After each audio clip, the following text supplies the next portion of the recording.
Hi there, and welcome to this video about using variables with return values from functions. I've got a little app here, and what I'd like that app to be able to do is to find the username of the person who's currently logged on and get a random number between 0 and 100, and I'd like to print out a message saying hi, whoever the person is, or however their username is. So hi username, your random number is, and then tell them what their number is. Now I've set up the basics of this app already. I've created two local variables for storing my random number and my username. I've got a little function here, okay, a library function called util.username, which is meant to get that username, and util.random, which is meant to generate the random number. And then I've got a couple of GFX write statements down here to finish it off. Now I'm going to obviously put in some more GFX writes to actually put in what the username is and what the random number is, but I'm just sort of up here ready to go. So I'm going to start off with the util.username. Now the way this, I've just commented that line out so that it's not going to be running at the moment. So util.username, now the way this works is that when a library function is called, sometimes it has a return value, meaning it's meant to actually generate something and return it to us in our program. Now when it does that, it places that return value into one of two special global system variables, okay, called RETVAL, which is for numbers, short for return value, and RETVAL with a $sign at the end, or RETVAL string, okay, and that's again for strings. So let's have a look at how this works. In this case, we know that the username is going to be a string, okay? So if we go and try this out, so we basically say let, and then our variable name equal RETVAL string. Okay, so we've got that there. And let's just save that source. Well, actually, let's see if we can do the first half of our thing here. So gfx.write, so we can see if it's worked, and it's going to be the name of that variable. So it should be hi, and then the username, and then your random number is, which we haven't completed yet. So let's save that source and check.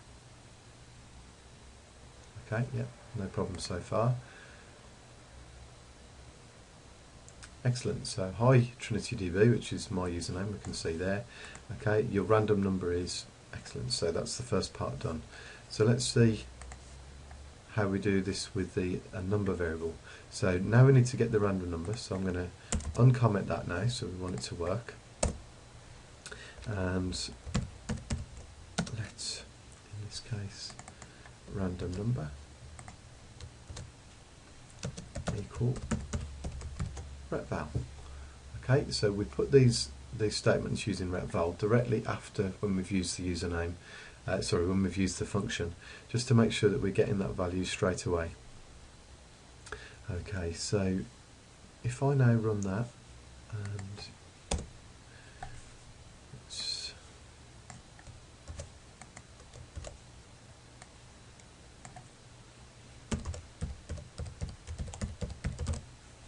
let's see how that works.